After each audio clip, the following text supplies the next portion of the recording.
back to The Lincoln Project. I'm your host, Reed Galen. Today, I'm joined by Stuart Stevens, Senior Advisor to The Lincoln Project and author of The Conspiracy to End America, out now and available wherever fine books are sold. Stuart, always a pleasure to have you. Great to be here, man. Thanks for asking me to the party. Once again, I'm also joined by the legendary Joe Trippi, also a Senior Advisor to The Lincoln Project and host of That Trippi Show, found wherever fine podcasts are downloadable. Joe, welcome back. Great to be with you, Reed. All right, gents, it's been a while since we've had you on, so let me start with this. I have no less than probably 10 books to my left about the nature of the threat facing America, probably another 10 or 15 behind me. We have all interviewed these people. We have all talked to the Ruth Ben-Ghiats of the world. And Stuart, what is it? You said to me in 2021 that our biggest mistake was not having a broad enough imagination. Here now we are, less than a year away from Election Day 2024. The Atlantic is just out with 24 of its contributors saying what all the threats are. Another book is out every week, written by very smart people, trying to wake us up. What will make the scales fall from the eyes? What will the alarm clock be? What will it take? Well, first, that kind of works on the presumption that it will happen. And I think we have to allow for the possibility that, we might be in the good old days right now. Look back on this as, the last great moment in America. Look, I think that this is a point where the sort of way in which Americans have a sense of their own uniqueness, be it manifest destiny, the fact that not since the Civil War have we ever experienced some traumatic internal change. Tanks never rolled through America as they did through Europe. That it limits our ability to imagine change. And I think that there is a natural tendency to say, okay, we went through bad stuff in the 60s, which we did, and we got through that. And I think that all of that makes it difficult to grasp the real danger of where we are now. And there is a fundamental American optimism that we celebrate as a very American positive trait. And it's almost as if being pessimistic is un-American. And so I think that, this is the country where anybody can be president, where you can grow up and be anything you want. Most countries don't have that. So I think all of those things, which in many ways are positives, now are a limiting factor in our ability to grasp the seriousness of the moment. All right. So, Joe, let me ask you the question, but in a slightly different way, which is, if you are a big D Democrat of any stripe, from, blue dog conservative Democrat to the progressive wing, it appears that along that spectrum of the Democratic Party, the further you go toward progressive, the more likely it is that you might intellectually understand what Stuart is saying, which is, it's hard to accept this, but we do because, we're smarter than the average bear. But yet we're also not going to do anything within our own party to ensure that, we minimize the possibility of the worst possible thing happening. Yeah, I mean, look, that's the Big Ten of the Democratic Party. I mean, if you look at look at Israeli and Hamas and Gaza, every from the extreme of Israel at all costs, nothing else matters, all the way to actually some who side with Hamas, not just the Palestinians, but that whole spectrum is in one. There's that kind of diversity of opinion, which the Democrats will argue over amongst themselves, and eventually, and usually, enough of them come together, which just is totally different right now than the Republican Party, which is unified behind Trump, and as Liz Cheney warned, sleepwalking the country to a dictatorship. And so, this normal debate and divide within the Democratic Party is normal. Sometimes people decide to stay home, like what happened with the Bernie Sanders and Hillary Clinton fight. I just think it's like, I think Stuart's right. It's a question of whether these are the good old days. But in the end, I think I know my party well enough that I think that as the contrast and as the stakes become clearer, and also we're in that stage where you can basically just polling and everything is a feeling thermometer. They're not real. You get to vent. But I think as we get closer, that's going to change, and you'll see. In a lot of ways, I know we haven't asked this yet, but I'd rather be Biden in the pro-democracy side. Biden's in the position right now, even if you look at the polls and they say, hey, look, he's losing some losing some minorities, might be losing some folks because of his position in Israel. All that is him having to win back people that have been with him in 2020, were with us in 2022. He's got to win back people that have already voted for him and already been with him the entire time. Trump, on the other hand, I think, and Stuart says this a lot, and I agree with him, is, there's not anybody out there who didn't vote for Trump last time who's going to vote for him this time. I mean, his vote share is not going up. So Trump's got to win people as his base, and he get more extreme. He's got to reach more people that are outside that extreme to get them to vote for him. Biden has to, in the Democrats and pro-democracy side, we've got to get people that have been with us in 2020. We're there in 2022 to stop a red wave that never happened. And I think, I'd rather be trying to basically solidify people that they may have drifted away a little bit, but that we're trying to get them back to where they've been, versus Trump having to grow somehow beyond that, beyond where he's been in the 46 range. So Stuart, just to extend on Joe's point for a second on who you'd rather be, and I want you to put your campaign strategist hat on, because you've done this for national candidates for over the years, is we know what like Chris LaCivita and Susie Wiles need to do electorally in the upper Midwest, in Arizona, in Nevada, in Georgia, right? These are going to be the states again.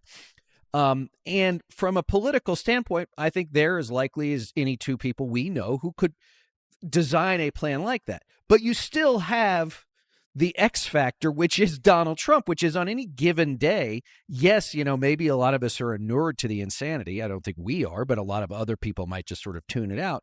But the truth is that, on any given day, he could say something that, while it's hard for us to imagine, could put him in a place where there's just no coming back from, which is not a great place to be when the person you're trying to quote unquote control refuses to be managed in any way.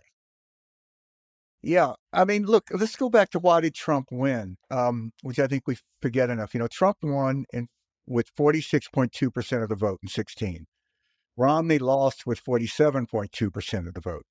And ultimately, Trump was able to win because he was able to turn out low-frequency white voters. I famously and incorrectly or infamously, predicted that Trump would lose. Because I didn't think these voters were out there. I referred to them as the lost tribes of the Amazon, that, this theory that if you just go up there and bang the drum loud enough, they'll come. And I mocked that. This turns out I was wrong and they were right. That's exactly what he did, right? But they were the lost tribes of northern Michigan, as it were. Exactly. That there were these people who, we saw these voters in the Romney campaign, and they could have cared less about what we were talking about, low taxes, smaller government, Russia, But if you went out there and waved the bloody shirt like Trump did. Now, in the Romney campaign, I think people have a much better sense of Mitt Romney, that was never even on the table. But what the difference in 20 was that he got those voters, his vote share went up, it went up to 46.9%.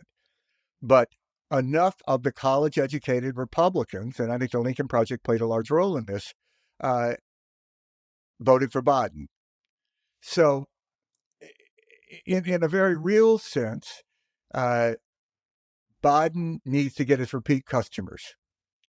They need to expand their base because they have lost more voters, they being Trump world, because older voters were Trump's base, like a typical Republican candidate. In many ways, Trump still performs like a regular Republican candidate. So older people tend to die more. They're not younger voters coming into this. Biden's best group in 20 was under 30 voters, despite the fact that he was the oldest candidate. So they have to somehow make up for that fact that they need more voters to compensate for the new voters that are coming in for Biden and ones that they've lost. That's where the third party becomes so critical to their strategy, because they can get, it goes back to this fundamental question you ask in every campaign. How many votes do we need to win? What is our winning number here? And, we've all worked for a lot of campaigns that we met our numbers, and we sat there on election night and see, okay, we're meeting our numbers, but we're losing because we miscalculated how many votes we needed to get. So I think that can Trump get 48% of the vote? I don't think so. Can he get 47.5%? I don't think so. I don't think he can go north of 47. But is that going to be enough to win? And the essential element of that is this third party element. How many out there are going to be? I think that they've done a very good job at taking what should have been a fatal event in any candidacy, getting indicted with 91 counts, and turning that into a positive for their base. It's not just me, it's you they're after. Well, and so Joe, let's stay on the third party stuff, and we call it third party, but this could be Biden, Trump, RFK Jr., Cornel West, Jill Stein, Joe Manchin, no labels, right? We could have seven candidates. I'm not going to call them all major, but 7 candidates who could get some number of votes next November. If it was a parliamentary system, you'd be like, okay, there are more people who would probably be with a Biden coalition overall than with a Trump coalition. But as Stuart pointed out, and I still believe in many ways that a lot of these a lot of these candidates are doing this either because they don't like Biden or because they want to secretly help Trump or they want to publicly help Trump or whatever the case might be. So you've got Stein, who's got sort of the weird enviro green thing, and then you've got Cornel West, who could be a threat to African-American voters, and you've got Joe Manchin, who could be tough with conservative Democrats, and Larry Hogan, let's say, is a no-label stand-in that's tough with soft Republicans, maybe the people that Stuart described who went to a Biden. And then RFK Jr., who's sort of this weird, like, anti-vax moms and young environmentalists. So, like, it's this strange calculus that, frankly, we're really not used to anyway. Yeah, I mean, I was on a debate today with Ryan Clancy from No Labels, and who does his, we need democracy. You need more choices. Let's put more choices out there. That's what we're offering. That's what No Labels is offering. I said, great. You're right. Let's do that. Why don't we have Manchin run as an independent, Larry Hogan run as an independent, Huntsman run as an independent? I want to give everybody a whole lot of choices, because the problem with that is we wouldn't be splitting up the third party vote. We'd be splitting up the pro-democracy vote at the very time when Donald Trump will be sitting there, as Stuart says, with 45, 46% of the vote. The more choices, the more third party candidates, and there's a reason there's so many of them this time. Somebody's funding this stuff, and so that is I think Stuart identified for me, and I think for a lot of us, what the biggest threat right now really is, and it's these third party candidacies, and No Labels is one element of that, maybe the biggest element of it because of the funding, but Trump's the one that needs that. Trump needs to keep the vote, as Stuart said, around 46. If 46 can win, Trump can win. If it takes 48, not going to happen. Only Biden can get there between the two. If it's a one-on-one race, I still, by the way, am convinced that Trump is going to be a weaker nominee than he was in 2020. We'll see. I think we'll see in Iowa, New Hampshire, if I'm right about that. More people are talking about it. I've been talking about it for months, but more people are starting to think that that's a possibility. We'll see. Well, we're going to call you king of the Cassandra. So, Stuart, let's talk about that for a second, because the primaries have not begun yet. The Iowa caucuses for Republicans will be January 15th. There's this sort of Nikki Haley boomlet. I was on the phone with a reporter earlier today as we're recording this, asking about the Americans for Prosperity endorsement of Nikki Haley, which is the Koch network. I think I'm not sure which one of them is still alive. One of the brothers died. The other one's still alive, and I think maybe has passed it on to his son. And this reporter said, well, what do you think? I said, I think it's interesting. I'm not sure that it matters. And he said, well, what about the money? I'm like, well, ask Jeb Bush about the money, right? Ask all these people. Ask Ron DeSantis about the money. I'm like, money's great. Better to have it than not have it. But when you're up against a guy who is the former president, the leader of the party spiritually, ideologically, politically, and has 100% name ID amongst everybody on planet Earth except the lost tribes of the Amazon, right? Like, I think it's great, but I'm not sure that money in and of itself is enough to get anybody, over the line against a guy like Donald Trump. But now here you are. We see that Haley and DeSantis, DeSantis takes his shots at Trump, but neither one of them still, with this shrinking field, want to take him on directly. Yeah, my theory about these things is that at a certain point, your candidate has to walk on the stage against your primary opponent with the mindset that one of us is going to walk off the stage alive. And you might lose, you might win, but that's got to be the mission. And that's something that Mitt Romney in the primaries in 12 was very good at. He took on Rick Perry in the first debate and pretty much demolished him. He never recovered. He took on Newt Gingrich in Florida and recovered. There's a fundamental problem when you have a candidate has 91 counts of indictment, and you say if he's convicted of a felony, which is basically for overthrowing the United States government, you're still going to support that person. Once you say that, how do you attack that person? You can't be given a greater gift in politics than have a candidate running under 91 indictments. And if you're not willing to use that against that candidate, there's this fundamental flaw of all these candidates. So what do you get with Nikki Haley that you don't get with more intensity with Donald Trump? And, there's something that is very nostalgic about the Nikki Haley candidacy. A certain moment, like, in the late 90s. I was going to say, we could have run it in 1999, right? Yeah, and that a woman, it's such a big deal, a woman is running for president. It was like, man, have you woken up? There's a woman of color who's vice president of the United States. Do you remember Geraldine Ferraro, right? Yeah, the Republican Party is making such a big deal out of this. It's just so telling and sad. And I think, to younger voters, if you talk to them about this, they're like, yeah, what? I mean, why is this a big deal? So, particularly among all our donor friends, they long for that world. And all of it goes to a world that they would like to believe existed in which Donald Trump never happened. Right. And that world doesn't exist. They have to live in the real world. Well, and that's one thing that somebody was asking me about no labels. Like, what's a no labels donor look like? And I said a no labels donor is a Republican donor. They're a George W. Bush Republican donor. They're a John McCain Republican donor. They're a Mitt Romney Republican donor. And the awful brilliance of the Nancy Jacobsons of the world is that they have been doing this exact thing as you probably dealing with Clancy today, which is recreating a world that no longer exists and ain't coming back.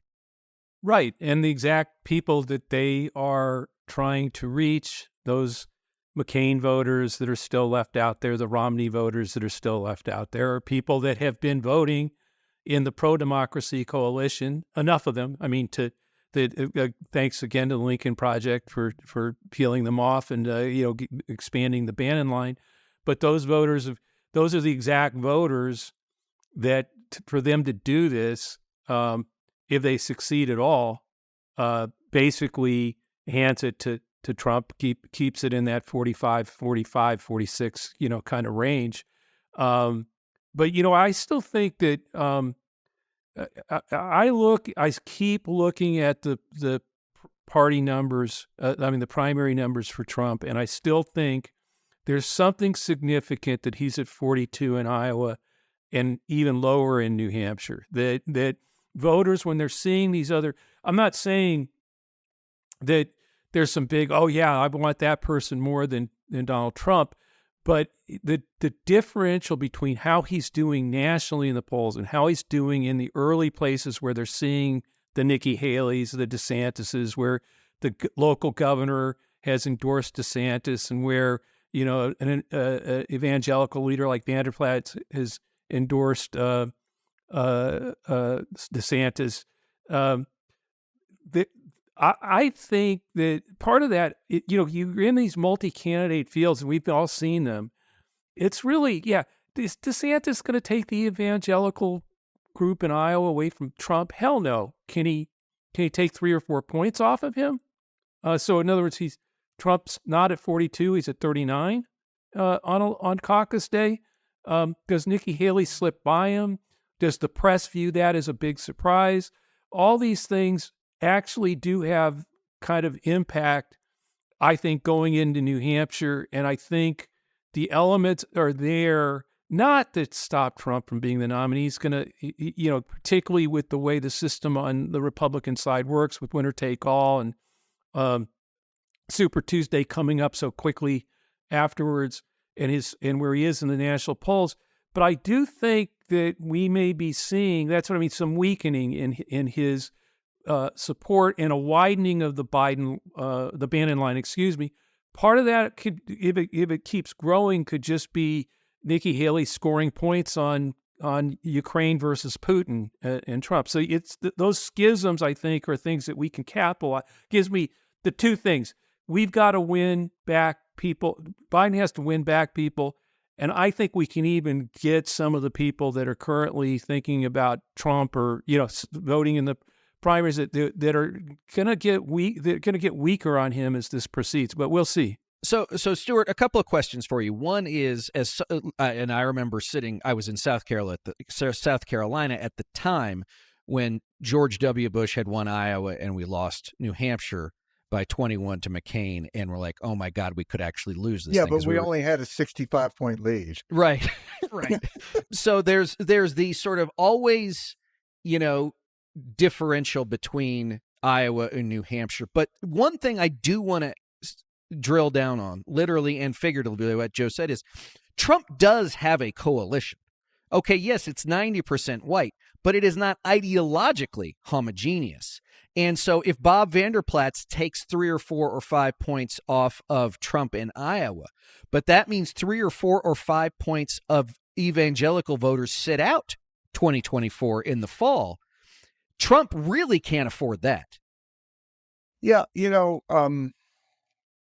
I think that Trump is going to be in the position that none of the candidates who he defeats in the primary are going to want him to win, because they know that their chance of getting elected president in 24 will be better if it comes after 2 terms of a Democratic president than after what would likely be a disastrous term of a Republican. I mean, you could make a case that if we have an election in 28, that it would be the largest margin that any Democrat wins, since Reagan won as a Republican. So I think that was a reality when Reagan didn't really want Ford to win, and that intensity helped. Plus, I think that there is a element here that if you're Chris Christie, right, how do you go out and campaign for Trump after you've said these things? I mean, if you're Asa Hutchinson, how do you do it? And will they endorse Biden? I would hope Christie would, but I've been disappointed before. Romney says he's going to campaign. So close your eyes. You're going to have in September, October, won't you have, say, a Liz Cheney, Mitt Romney campaign for Biden? Right, and then you've got the formers of like a Joe Wilson, who was a big MAGA guy, right? David Jolly, who was a mod Republican from Florida, right? You obviously got the link here, all of us here at the Lincoln Project, right? You've got all these other people out there, Kinzinger, obviously, who could be saying like, you cannot, either vote for this guy or do not vote for Trump. And I guess that's another question is, one thing is, do the AFPs of the world, do the Koch networks of the world say, we don't like Joe Biden, but don't cast a ballot for Trump? I mean, is that a possibility? The Koch network will not support Trump, without a doubt. But what they will do is they're going to support all these down ticket candidates, which are going to turn out votes that are going to vote for Trump. So, it's sort of, I find it's a whole separate conversation, but the Koch built, without a doubt, the most powerful private political organization ever built in America. And yet they couldn't stop Donald Trump, either because, partly they didn't try, but they weren't able to. And, they had to sit there and watch a completely wholly owned subsidiary of Koch and Mike Pence suck up to Donald Trump for 4 years. Well, and you could also, I think, make a very strong case, Stuart, that in the states where they did so much work at the state legislative, level, that the monster got out of the cage on them, that these guys have all gone full MAGA now. They invented the machine, and the machine turned against them. It's absolutely the case. So now, look, this is what scares me so much about what's happening in Israel, and is this going to turn off younger voters? I think we would all say a year from now, this isn't going to be an issue, in the same way everybody said Afghanistan was going to be the number one issue and people didn't talk about it. But the intensity of younger voters turning out for Biden, along with African Americans, is going to decide this race in all likelihood. Well, and so, Joe, I mean, to that point, I'm going to call them the younger Dobbs voter, for lack of a better way to put it. Right? They turned out in 2020. They turned out in droves in 2022. They turned out again in the elections, the off-year elections we had last month. Do we? This is a weird thing to hope for, Joe.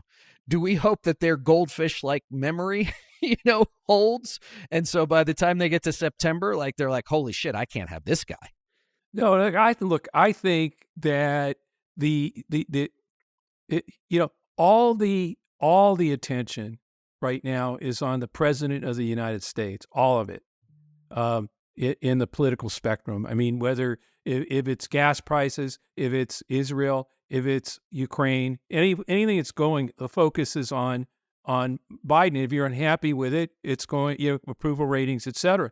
The reality is, you got to give credit to Trump's team.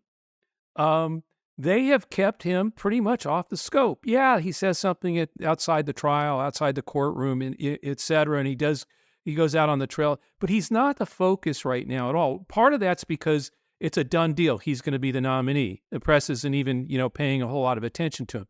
That is not going to hold. There will be a shift as we get further along in these primaries, and once it narrows down to him and Biden and these third party crazies. I think that contrast is going to be there. Dobbs, gun violence, climate change, particularly for younger voters, and some of the suburban women out there who right now, look. It's always about the cross pressure. We talk about this a lot. You can have a woman who's concerned about Dobbs and is unhappy that her grocery bills have gone up. Those are two things. In the end, so far in 2020 and 2022, against a hell of a bad economic information in 2022, we're far better off today than we were then, and will be in 2024. I think it's that contrast, and I think that's why we have to keep reminding those people why they are so appalled by Trump in the first and MAGA and what and what's happened with the court. At the same time, yes, the contrast between Biden and Trump, which I think served Biden with winning in 2020 and saved the red wave from wiping out Democrats in 2022. That those Democrats, those women, those Republicans that are concerned about Dobbs dads, et cetera, those are people that Biden can win back. It's got to do both things. And I think I'm actually pretty optimistic about our ability, as long as we got a lot of work to do. Don't get me wrong, all of us. And we certainly need the resources to do that work.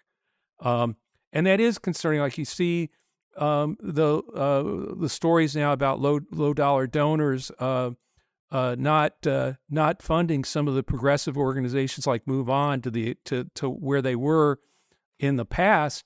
I think low dollar donors are starting to look at where you got to, like, who gets this. That's why it's one of the reasons I joined you guys in the Lincoln Project, because like you're the only people I think that showed the tough way you have to fight this battle in ways that a lot of my compatriots on the Democratic side who run campaigns just don't understand the language, the way to talk, who the voters we need to win over in the bottom line are, and how to talk to them.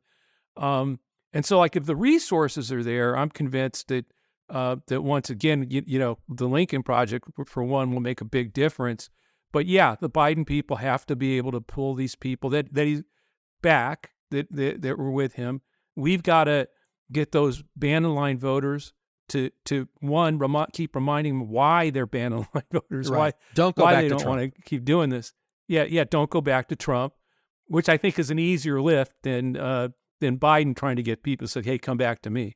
So, guys, let me ask you this. I know that we're all failed prognosticators of election results sometimes, but let me ask you this. So, we're about 120 days from Super Tuesday, right? There's a lot that's going to happen between now and then. And so, Joe, take us through. You've laid out, how Iowa and New Hampshire for Trump, could be different. Doesn't necessarily mean, or at all mean, that he's going to lose the nomination. That's one. Two, for the president, you've got, as I call him, Dean Quixote, Dean Phillips still hanging out in New Hampshire, right? So take us through, we've got court cases. I think Trump has a court case that starts again, maybe the next E. Jean Carroll piece that I think starts the day after the Iowa caucuses. I think he's got another one that starts sometime late in January. Yeah, this is how I spend my weekends, folks, like going through a calendar of 2024, figuring out what's happening. So, Joe, what does the next 4 months look like to you? I think the dynamics in this race are going to change dramatically coming out of Iowa and going into New Hampshire. I really do not see any way that the person who takes second in Iowa isn't treated as, finally, we know who the other candidate is, after this frustration of crummy debates and them not, nothing really happening. There's going to be a huge pent up, just tell me who the other guy is or the other woman is. And I think given the way New Hampshire votes and Trump's real weakness there, when you look at the polling numbers, I think there's a chance somebody beats him there. I really believe that piercing of his invincibility, particularly with some of those, the people who are with him because he's so damn strong, he never loses anything. His reaction to it. And if it's Nikki Haley and you're going into South Carolina, he probably, like I said, I think he probably still continues and takes the nomination. But even if it turns out to be a 65-35 fight the rest of the way, or hell, 75-25 the rest of the way, that's a totally different thing from this. Those 25 points are people that are, I think, less likely to go back to him in the general election. But I don't think, and one thing I would say is, I don't think any of these cases are going to have the suits are going to have anything to really impact much. I don't think it's going to change the votes of those that are with him. If he shoots somebody on Fifth Avenue, he probably had a good reason.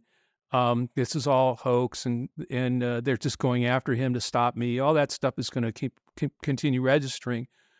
That could change with an actual conviction. But I don't think that'll happen until very late in the process, May, June, maybe even later than that if it does happen. And so, no, I think it's the politics of this. And I think either I think either way, I don't see how Trump's stronger than he was in 2020, in 2016. So I agree with Stuart that, we're stuck at 45. At that point, I think we can peel off more votes from him. Biden can bring people back. And the threat then, the only real threat, the threat to democracy is no labels and the third-party candidacies that could, okay, I don't want to go back to Biden, so, okay, and I'm angry about something, so I'll vote for one of these third parties. None of them have a chance to win. They're all going to be spoilers. Right. Stuart, how about you? Look, nobody wins the presidency, the nomination, without some bump in the road. I mean, very few. I mean, John Kerry probably did a better job of it than anybody.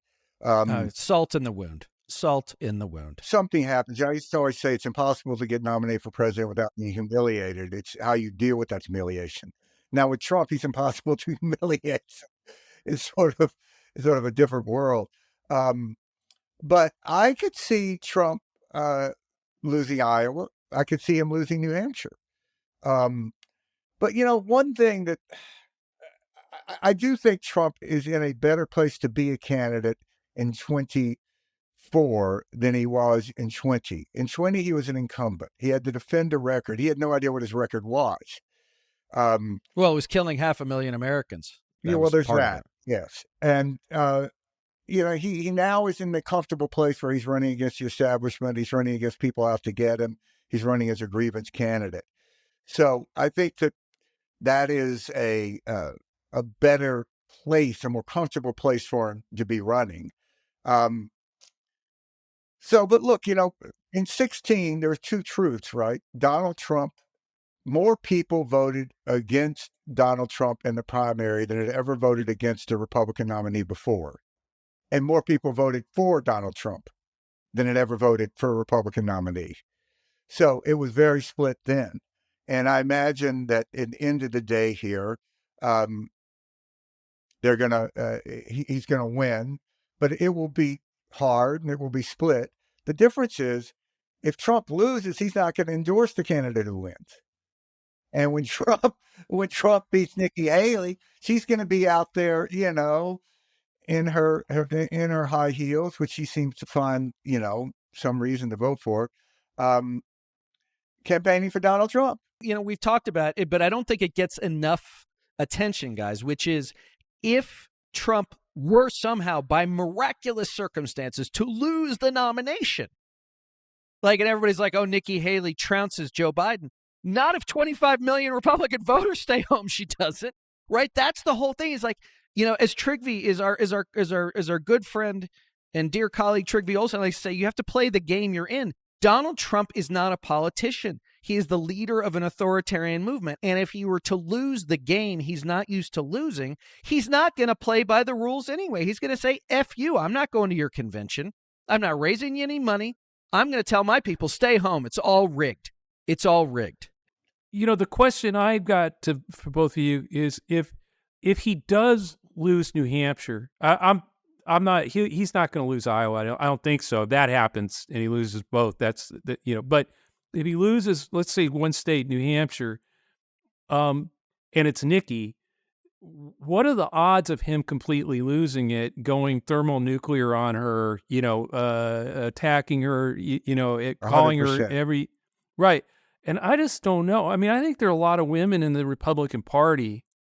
I'm not talking about the diehard MAGA, but I think there are a lot of women in the Republican Party that it could bleed off another 3 or 4 points of him just attack the way he attacks her, the style he does it could further move those suburban Republican women who are worried about Dobbs and other things, just pretty much solidify them as, okay, I'm not with him. Maybe I'm wrong about that. I think we should assume that that's going to happen prior to Iowa, and certainly if not prior to Iowa, if she's the one, as you described, Joe, the one that gets the ticket out of Des Moines, then he'll certainly do it before New Hampshire. Even if his people are telling him not to, he won't be able to control himself. We know that.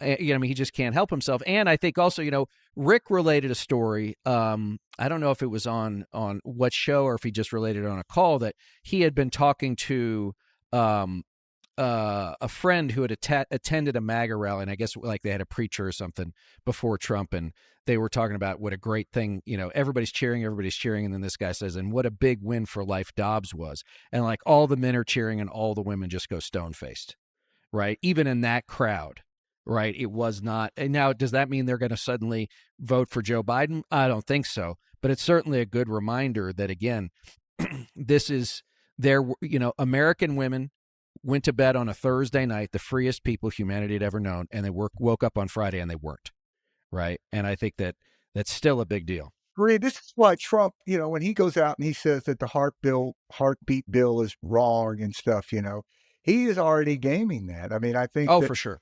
In the same way he's defending Medicare. Well, and he's now claiming, and look, you can see now, they're now claiming that Joe Biden is the anti-democracy candidate. Yeah. Because it's all projection at the end of the day.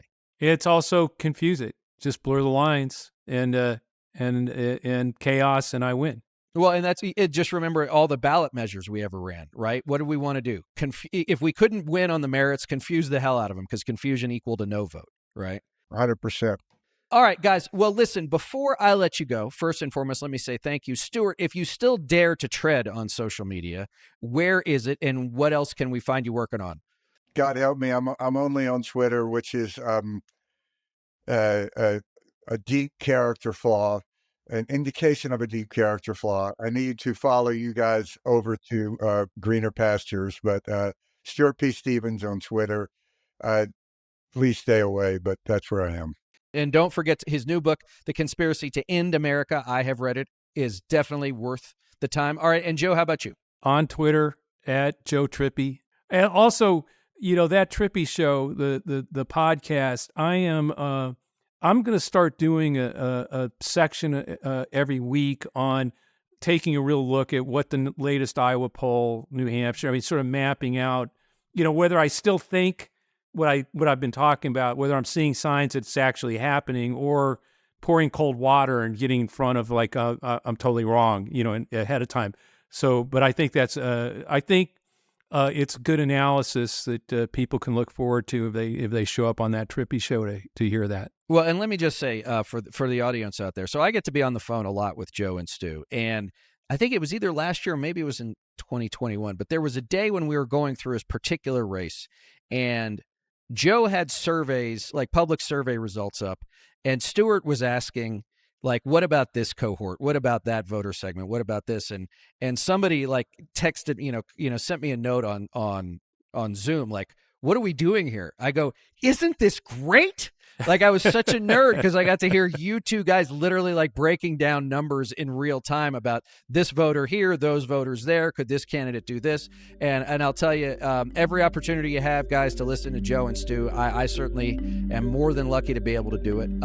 As always, gang, you can find me on Twitter for now at Reed Galen, on Threads, and Instagram at Reed_Galen_LP, and on Substack, The Homefront. Check it out. Sign up if you dig it. Really good writing on Homefront. Homefront is really good. Really, really good.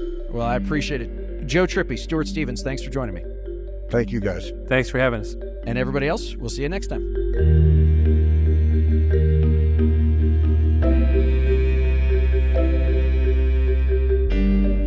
Thanks again to everyone for listening. Be sure to follow and subscribe to The Lincoln Project on Apple Podcasts, Spotify, Google, or however you listen. Don't forget to leave a 5-star review. To connect with us, follow us on Twitter at Project Lincoln, and for more information on our movement, to join our mailing list, subscribe to our newsletter, or make a contribution to our efforts, visit lincolnproject.us.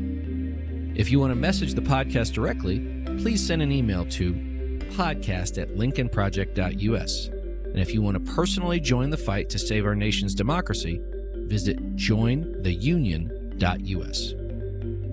For the Lincoln Project, I'm Reed Galen. I'll see you on the next episode.